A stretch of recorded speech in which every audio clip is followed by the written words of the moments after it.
Halo semua, apa kabar? Semoga sehat-sehat selalu ya guys. Di sini kita akan membahas alur cerita manhwa manga. Bagi yang belum subscribe bisa dibantu subscribe-nya dan jangan lupa like video ini jika kalian merasa terhibur. Aku juga ingin mengucapkan terima kasih untuk yang sudah join atau gabung ke membership channel ini. Walaupun hanya 5.000 sebulan, tetapi sangat membantu perkembangan channel ini yang sering terkena dolar kuning. Dan jika ada yang mau mengapresiasi lebih ke channel ini, kalian bisa sawer. Link sawernya ada di deskripsi. Terima kasih banyak. Kali ini kita akan melanjutkan komik yang berjudul Kultivator Segel Naga Hitam.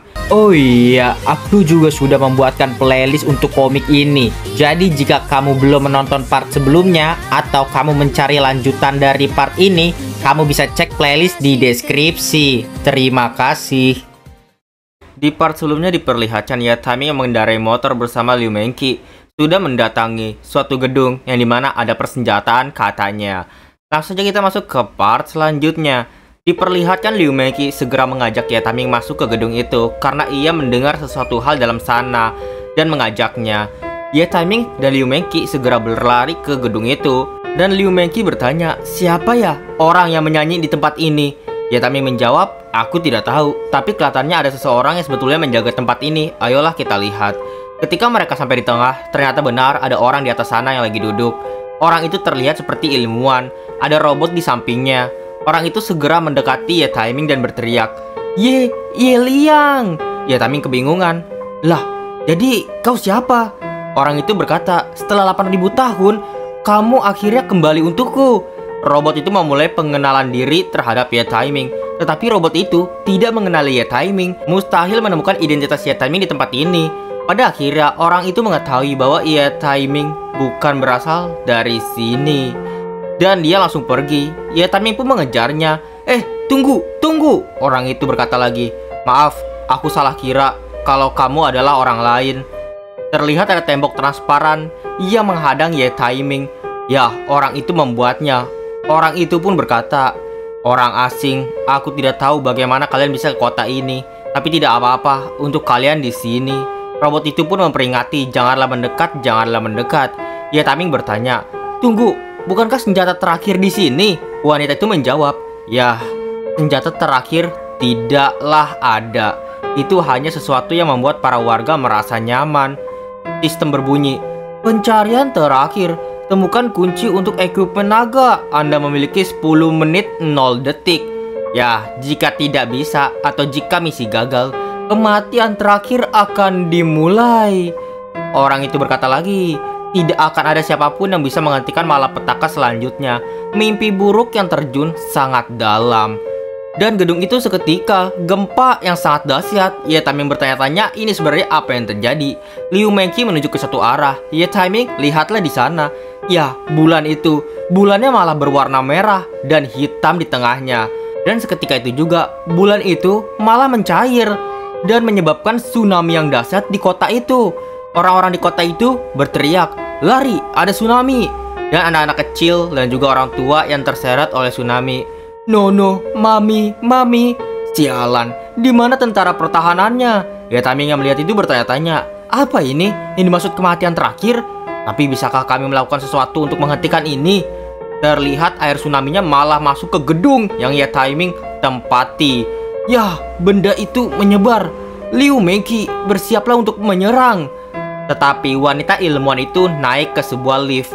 Dan ia berkata, "Kalian orang asing mungkin punya kekuatan yang luar biasa. Tapi di hadapan monster bencana yang tak terbatas dan tak terlihat ini, yang bernama Deep Dive Nightmare, kalian hanya akan terlahap. Jika kalian tidak ingin mati, ikutlah dengan aku ke lift." Yatami menarik tangan Liu Mengki. "Ayo, Liu Mengki, mari kita pergi." Dan lift tertutup. Diperlihatkan di lantai D1. Yatami bertanya-tanya, ini sebenarnya tempat apa? Wanita ilmuwan menjelaskan, "Selamat datang di lembaga pesisir yang sebenarnya." Yatami melihat di kapsul itu banyak sekali orang dan Yatami tahu orang-orang itu mempunyai kekuatan spiritual. Namun si wanita ilmuwan ini tidak percaya. Apa? Kekuatan spiritual? Sungguh pengungkapan yang seperti novel saja. Ya, di zaman ini tidak ada spiritual, yang ada hanya teknologi. Lalu wanita itu juga berkata, Little Yeye mulai tes pemblokiran ke 360976 pada Deep Dive Nightmare. Dan robot itu langsung menjalankan perintah. Ya, objek eksperimen nomor 1 hingga nomor 35 disuntik dengan obat tempur. Terlihat tsunami semakin merajalela menabrak beberapa gedung di sana. Namun diperlihatkan kapsul-kapsul yang berisi orang tadi diloncatkan ke udara, meluncur ke medan perang. Lalu wanita ilmuwan itu dengan sistemnya berkata, subjek eksperimen keluarkan daya maksimum. Terlihat orang-orang itu bangkit dari kapsul dan terlihat ada aura merah. Dan salah satu orang menembakkan lasernya ke arah air-air itu. Ya, Timing bertanya-tanya dan Liu Mengqi juga bertanya-tanya. Wow, ini hebat. Kekuatan penghancur dengan skala ini jauh di atas tingkat God transformasi. Ya, tapi meski begitu, tampaknya itu tidak bisa menghentikan monster ini. Ya, orang-orang eksperimen itu tetap saja terbawa oleh tsunami. Dan robot berkata, subjek eksperimen nomor 4 dihancurkan. Subjek eksperimen nomor 17 hilang sinyal. Subjek eksperimen 23 dihancurkan. Subjek eksperimen 12 dihancurkan. Subjek eksperimen nomor 11 dihancurkan.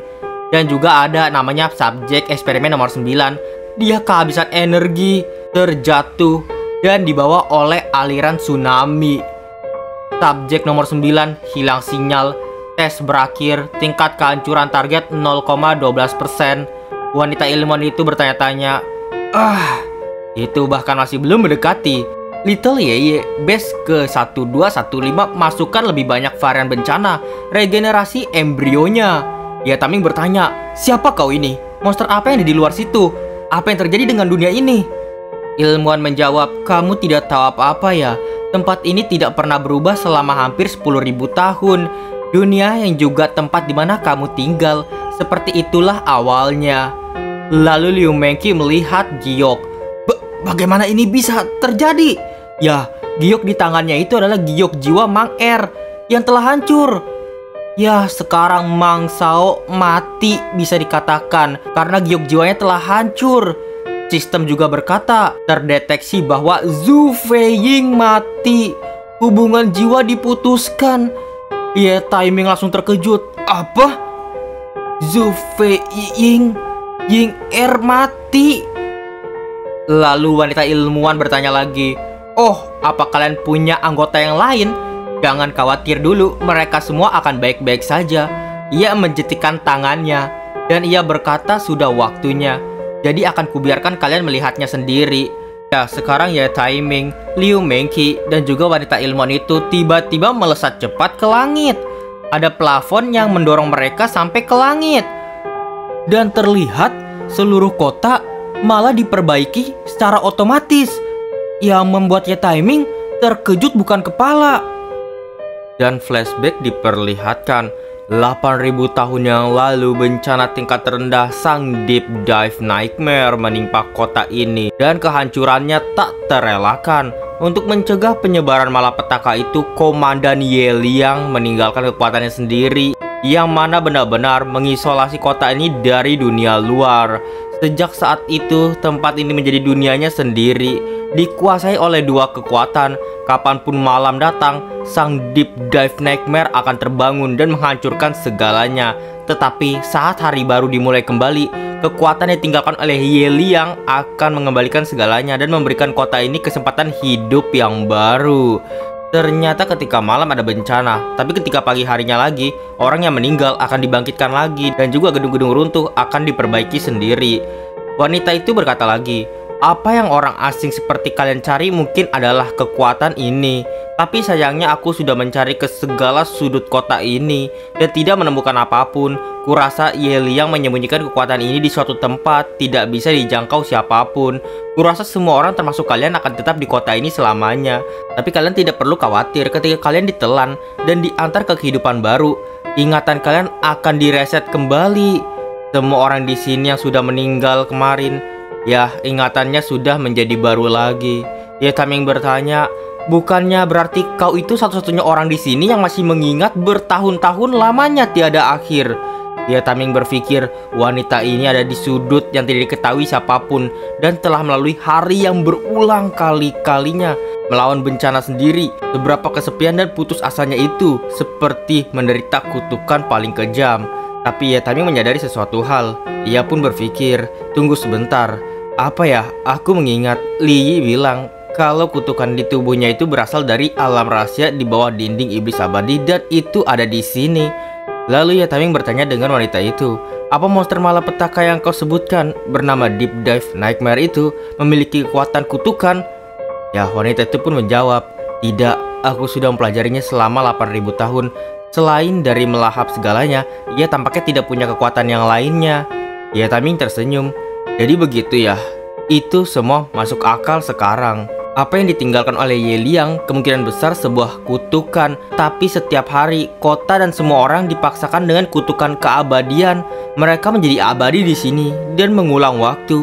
Jika aku benar, prajurit yang kau buat tidak pernah terlahir kembali di hari kedua, bukan? Wanita itu sangat terkejut. Bagaimana Ye Taming mengetahuinya?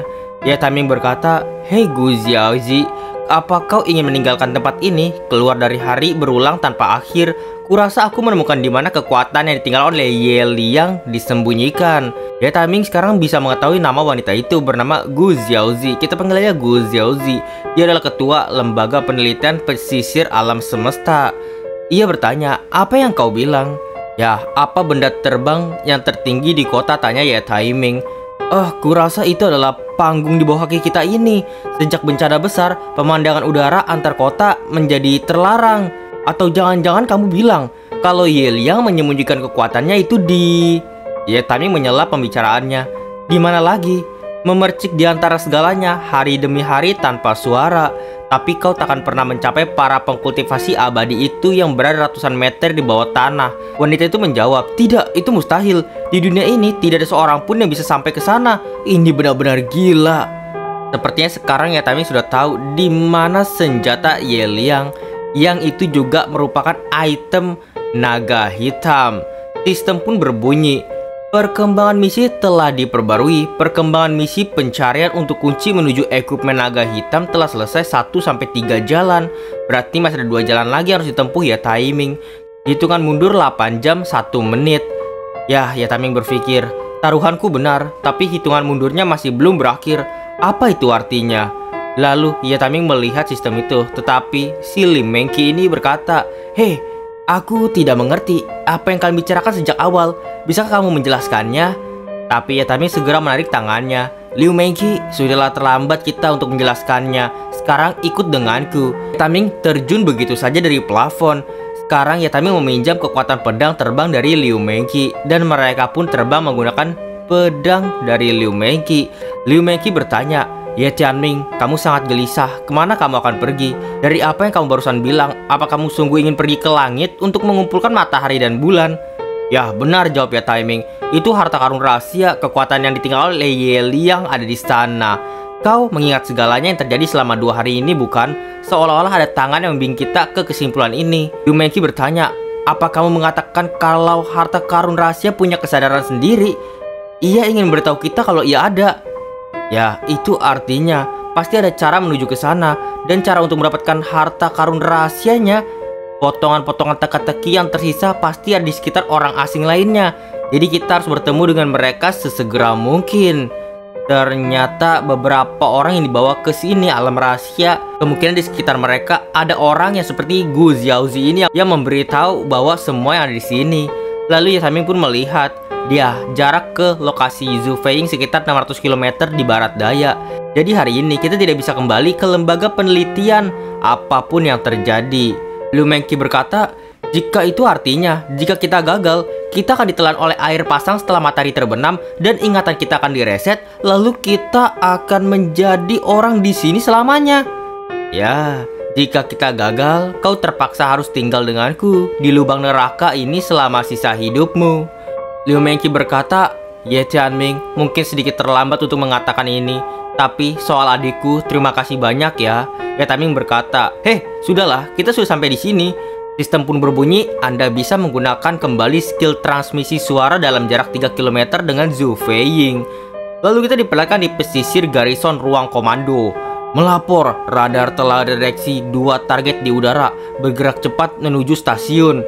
Komandannya berkata, semua unit harus siaga waspada, bersiap untuk meluncurkan misil penghadang. Tapi ia bertanya, apa hasil dari deteksi radar optiknya? Apa itu malah petaka terbang? Bukan, tampaknya itu 2 manusia. Ya, diperlihatkan Yataming telah sampai ke tujuannya. Sekarang Yataming telah berdiri di suatu gedung. Yataming berkata, di sini tempatnya.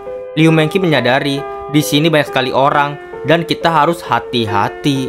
Dan itulah untuk part kali ini. Terima kasih teman-teman telah menonton dari part 1 hingga sekarang. Kita lanjut di next part dan waktu. Dadah semuanya, bye-bye.